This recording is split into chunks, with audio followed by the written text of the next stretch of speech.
A gente já tinha muita dúvida sobre o assunto e o presidente, ontem na live, pediu que esse fosse o tema da nossa enquete para também sentir um pouco a opinião de vocês que nos acompanham. Não que o resultado seja, o presidente deixou claro, a gente já vai mostrar, que o presidente vá seguir o resultado da enquete. É só para a gente ouvir a opinião de quem nos acompanha.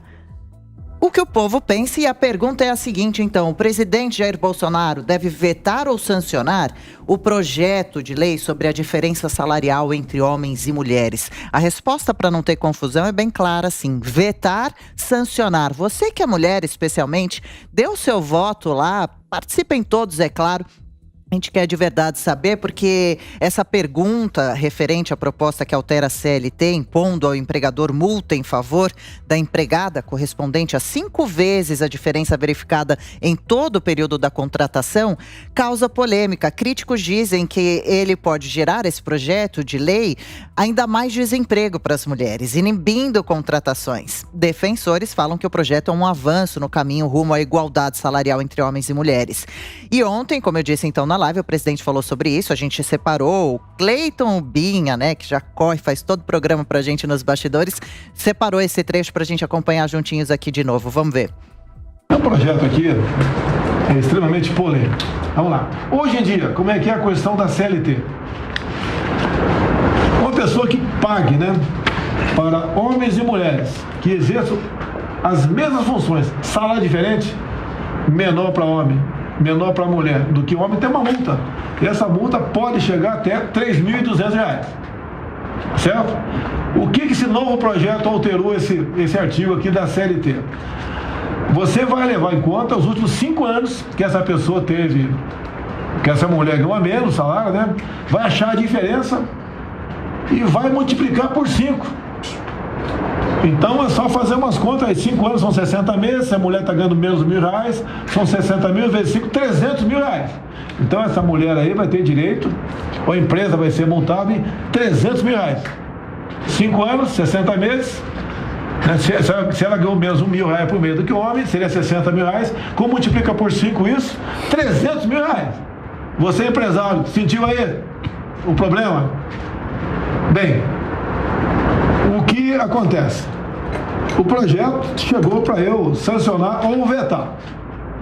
Se eu veto o projeto, imagine como é que vai ser a campanha das mulheres contra mim. Ah, machista, eu sabia, ele é contra a mulher, quer que a mulher ganhe menos, etc, etc, etc.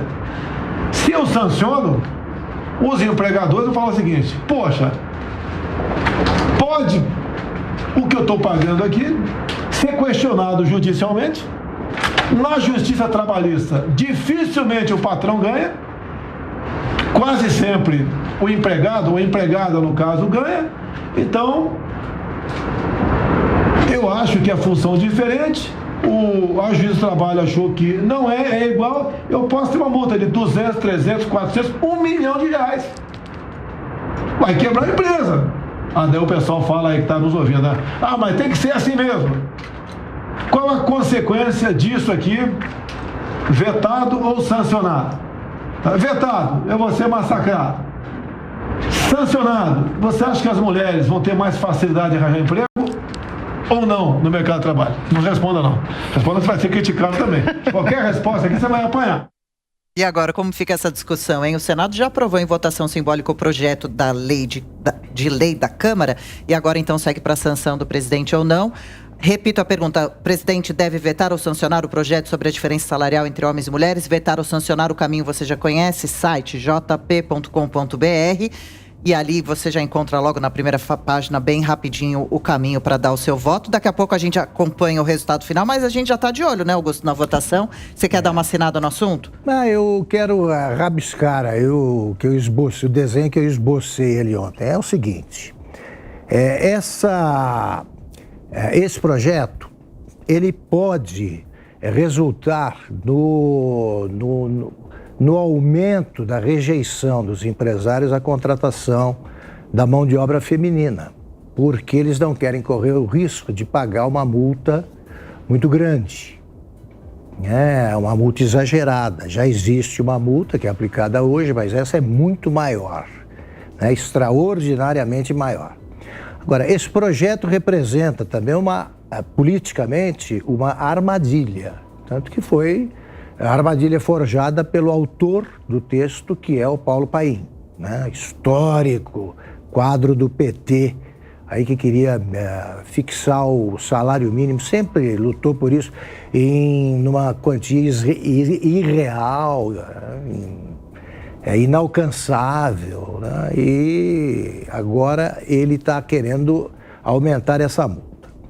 Se o presidente Bolsonaro veta, ele vai ser acusado de concordar com a diferença salarial entre homens e mulheres. A gente sabe como é que essa turma age.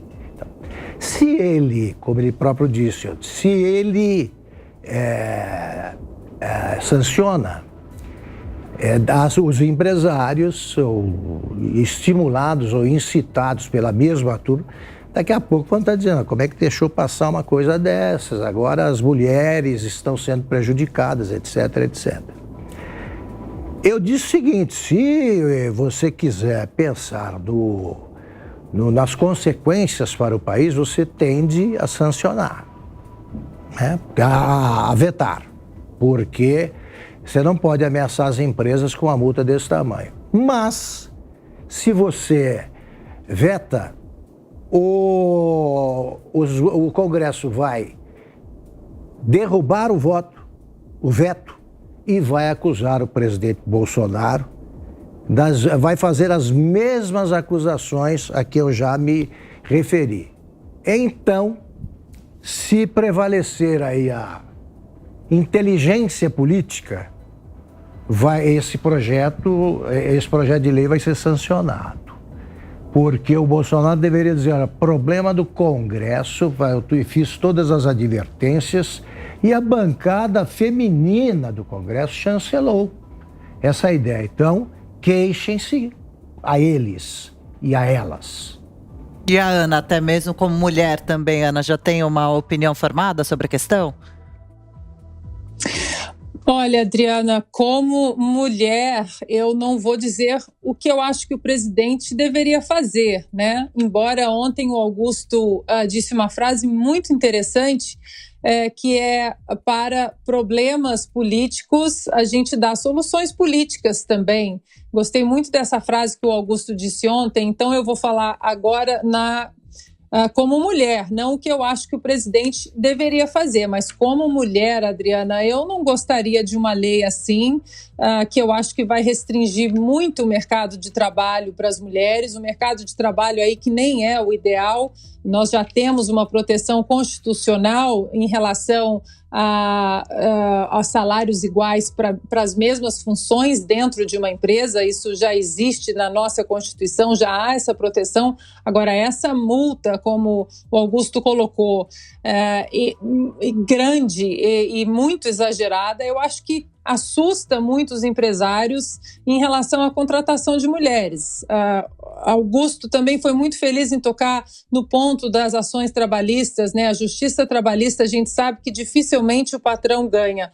Então, repito o que aconteceu aqui nos Estados Unidos, quando veio esse movimento Me Too, né, em relação, aí muito empurrado pelas atrizes de Hollywood, exatamente puxando, entoando esse canto de que os homens tinham uma tendência a assédio sexual dentro da área de trabalho, que isso teria que ser parado e que todas as mulheres deveriam vir à tona e ter voz e deveriam ser sempre levadas a sério. Não que isso seja um problema, né, Adriana? Mas o problema é que se todos os homens são estupradores em potenciais, nenhum é. Acaba que aqueles que realmente têm essa índole aí de assédio sexual em cima das mulheres, eles acabam se escondendo no meio de uma multidão quando todo mundo é. Quando esse movimento explodiu aqui nos Estados Unidos, isso foi muito celebrado há coisa de 2, 3 anos, porque a palavra da mulher era exatamente o que deveria ser ouvido, esquecendo até o processo legal em relação a assédios sexuais. E o que aconteceu, Adriana? Ao longo de 1, 2 anos, as empresas pararam de contratar mulheres, exatamente algumas empresas para evitar qualquer caso legal, qualquer ação judicial em relação ao... Ele disse que não, ela disse que sim, e caiu bastante o número de contratação de mulheres em mercados até dominados pelos homens, mas que as mulheres estavam ali com a sua meritocracia, com o seu desempenho profissional, entrando de uma maneira muito justa. Então, me preocupa muito uma lei como essa. Eu, como mulher, não gostaria de ter uma lei como essa, até porque também eu acho que a gente tem que deixar o Estado apenas cuidar do que ele tem que cuidar. Segurança, educação, saúde, e deixar o mercado de trabalho para o setor privado, que é esse setor privado que coloca, que produz emprego, que gera riqueza.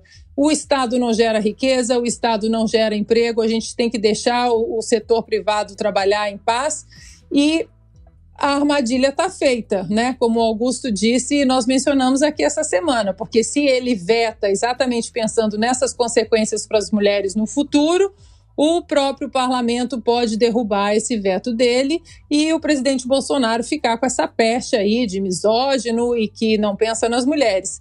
E se ele sanciona também, a longo prazo as mulheres podem ser prejudicadas. Agora, fato é, o presidente precisa colocar essa conta exatamente no parlamento e até inclusive orientar as mulheres que votaram a favor dessa medida aí, que venham a público para que elas expressem e defendam publicamente por que essa medida passou de uma maneira assim tão rápida e com um apoio tão grande. Agora são 6h39 da noite.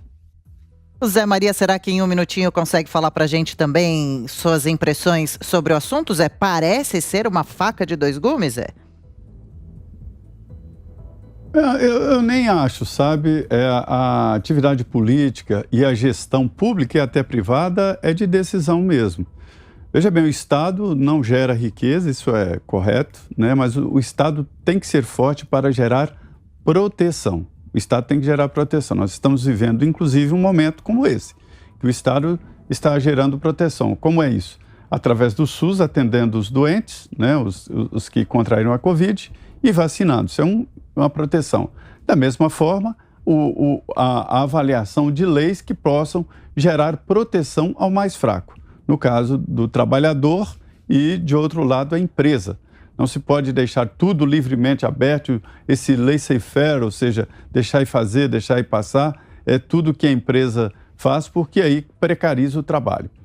Eu vejo o seguinte, o presidente da República é eleito exatamente para tomar essas decisões. E toda decisão, ela deixa de um lado um prejudicado e de outro lado um beneficiado. E o gestor público, que age segundo a lei, tem que defender o que é o mais frágil, o lado mais frágil. Então, de qualquer maneira, é evidente que toda decisão daquela mesa que fica lá no terceiro andar do Palácio do Planalto gera descontentamento. Então, é função do presidente, é função do governador e do prefeito gerar descontentamentos, mas também gerar proteção. Espero que gerem mais proteção. E a gente tem um minuto para ouvir o posicionamento do Guilherme Fiuza também. É a indústria da demagogia, né? A gente tem que lamentar. Esse Paulo Paim vive disso, né? Vive da demagogia trabalhista que favorece advogados espertos, favorece sindicalistas parasitários e não favorece o trabalhador. As reformas que a gente tem visto no setor trabalhista, né, nos últimos anos, tem favorecido o mercado de trabalho em detrimento dos que parasitam o mercado de trabalho. Então, o que a gente percebe é que a indústria da demagogia, ela segrega, ela não protege ninguém, ela opõe empregadores a empregados, opõe homens a mulheres, né, negros a brancos, gays a héteros. Eles estão vivendo disso. Toda a demagogia para supostas causas, defendendo essas minorias e jogando fora avanços importantíssimos em relação a todas essas minorias, né, todas essas demagogias, elas segregam. Então, esse é mais um caso de segregação, de armação de espíritos para conflito, como a Ana citou ontem, a questão das empregadas domésticas, que não ajudou. E o que a gente percebe é isso, é lamentável que um presidente tenha que ceder porque vai imperar o mal-entendido, né? Dá vontade de dizer, olha, faz o que você acha, veta e segura a onda depois, né? Não é fácil, eu não estou lá. Vamos ver.